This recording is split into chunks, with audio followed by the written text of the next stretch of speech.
Listening is an act of love. Thank you.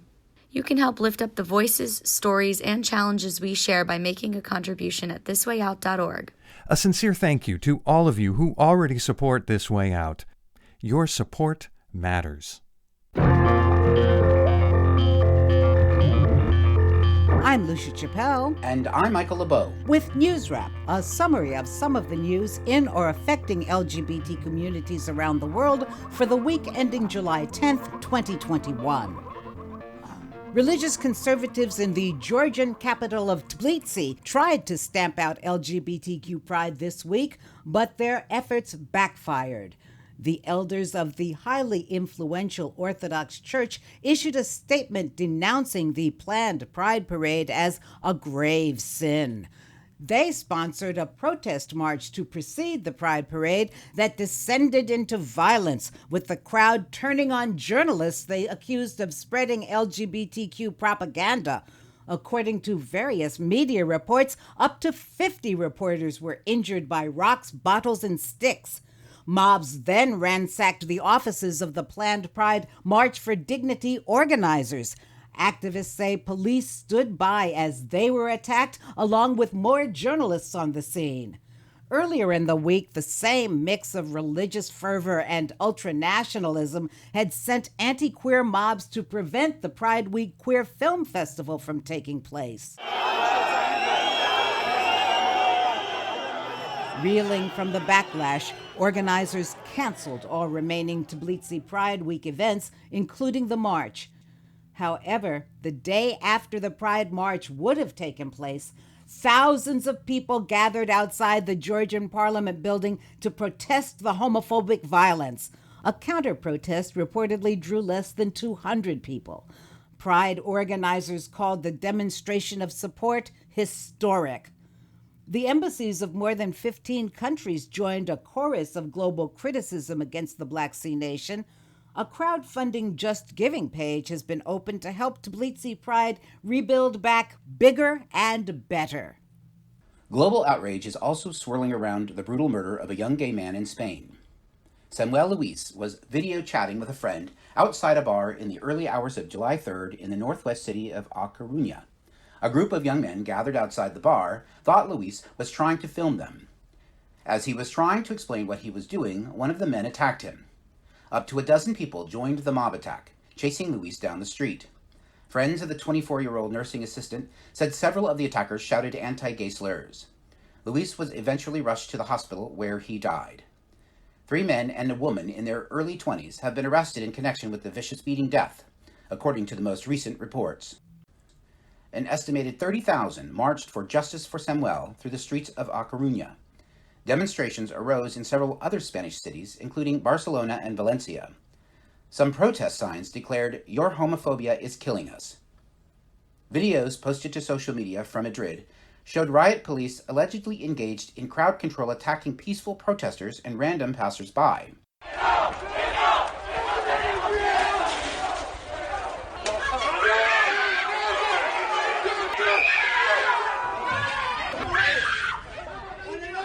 Several politicians condemned what were termed disproportionate and incomprehensible attacks. Tens of thousands of people have already signed a petition to rename the street where he was killed in his honor to ensure that the world never forgets Samuel Luiz. The pro-queer social media accounts of students at leading universities in China were unexpectedly shut down this week. They all used the highly popular WeChat app to offer a range of services from mental health support to media reviews and other queer-related content. Operators also discovered that all of their past content had been deleted. One account manager who insisted on anonymity told Reuters that they had been censored without warning. All of us have been wiped out. When the news agency tried to access a sampling of the excised LGBTQ accounts, they were blocked by messages from WeChat saying that the groups had received numerous complaints and had violated regulations on the management of accounts offering public information service on the Chinese internet. Homosexuality was decriminalized in China in 1997 and removed from the medical profession's official list of mental disorders in 2001. However, social taboos remain strong, and there are no legal protections for LGBTQ people. Users of the popular Chinese social media site Weibo sharply criticized the shutdowns. One wrote, "What saddens me the most is that we have no idea how to revolt and who we should react against." The European Court of Human Rights ruled this week that Russia violated the rights of a transgender woman by preventing her from seeing her children because of her gender identity. The official rationale was that contact with her children would have a negative impact on their mental health and psychological development. But the court decided that denying her contact with her children violated Articles 8 and 14 of the European Convention on Human Rights. Those provisions guarantee the right to respect for private and family life, home and correspondence, and the prohibition of discrimination. Activists say that it's the first time the court has applied Article 14 to a case involving gender identity. The trans plaintiff is identified in court documents as AM. She separated from her wife after 7 years of marriage and secured legal gender recognition in 2015. Russian authorities supported her ex-wife's decision to deny AM access to their 2 young children. Masson Davis of Transgender Europe applauded the court's ruling. He noted that every 4th trans person in Europe is a parent. This judgment gives legal security to many of them. Russia, under Vladimir Putin, has a long history of thumbing its nose at ECHR rulings, however, so there's no reason to believe that this case will be an exception. Hungary's widely condemned ban on the discussion of homosexuality and gender fluidity in schools or on television took effect on July 8th. A group of activists erected a 30-foot-high rainbow-colored heart outside the Parliament building in Budapest that day, as representatives of Hungary's LGBTQ advocacy group, the Het Society, and Amnesty International Hungary held a press conference. They vowed that members are preparing to challenge the law through civil disobedience actions, according to the Washington Blade. Meanwhile, the European Parliament approved a non-binding resolution strongly condemning the ban. It urges the EU to take urgent action against Hungary and calls for teeth in the form of denying EU funds to the country if the law is not repealed. Attempts to cajole and now threaten Prime Minister Viktor Orban's government may not be enough. He's steadfastly withstood Europe's withering criticism thus far. Orban's chief of staff told Reuters that Brussels' efforts to have us allow LGBT plus activists into schools and nursery schools are in vain. We are not willing to do that. Briefly, in U.S. news, Ohio's Republican Governor Mike DeWine has signed the latest measure advancing the primary agenda of Republican-controlled state legislatures this year, aside from voter suppression, that is. A provision buried in Ohio's 2-year budget bill allows doctors and other healthcare professionals to refuse to treat patients if they have a moral objection. The measure specifically gives any medical provider, including insurance companies, the freedom to decline to perform, participate in, or pay for any healthcare service which violates the practitioner's, institution's, or payer's conscience as informed by the moral, ethical, or religious beliefs.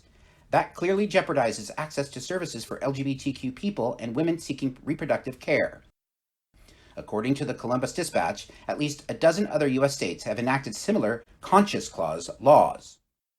Delegates to the General Assembly of the Presbyterian Church in America voted on July 1st to ban gay men from ordination as priests.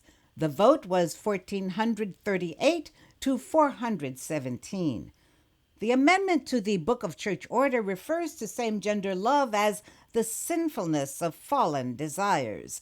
It also subtly affirms spirit-empowered conversion therapy. The new rule must be approved by 2/3 of the denomination's regional presbyteries and then confirmed at the next General Assembly in 2022. The Presbyterian Church in America is one of 3 Presbyterian denominations in the United States. Finally, Brigham Young University in Provo, Utah, is as Mormon a place of higher learning as there is. Church leaders have nothing good to say about LGBTQ people, and the university's honor code specifically bans the recognition of same-gender unions.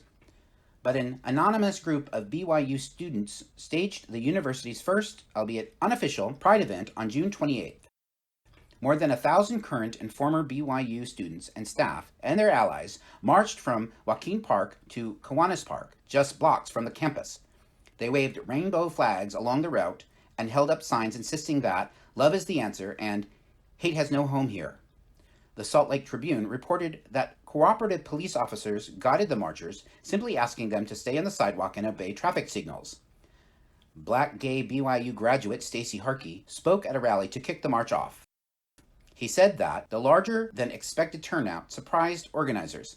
Harkey called it an absolutely exhilarating experience that gave me so much hope for the future of the queer community. That's NewsWrap, Global Queer News with Attitude for the week ending July 10th, 2021. Follow the news in your area and around the world. An informed community is a strong community. NewsWrap is written by Greg Gordon, edited by Lucia Chappelle, produced by Brian DeShazer, and brought to you by you. Help keep us in ears around the world at thiswayout.org, where you can also read the text of this newscast and much more. And you can read the transcript and listen to NewsWrap each week by subscribing to our This Way Out radio channel on YouTube. For This Way Out, I'm Michael LeBeau. Stay healthy. And I'm Lucia Chappelle. Stay safe. This Way Out delivers LGBTQ news and culture to more than 150 local communities on radio stations around the world, and we are also a free online news service.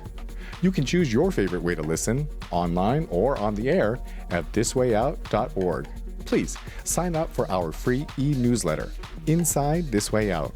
We will respect your trust in us and make sure your personal information is never shared with others. Just send us an email at info@thiswayout.org to receive the informative and unique addition to the show. You'll be invited to join us for a more in-depth look into our stories and be encouraged to learn more about This Way Out's 3 decades of broadcast activism. We hope you choose to join us in celebration of LGBTQ history and culture. Email us at info@thiswayout.org to join the movement. We'll make sure you always know what's going on inside This Way Out.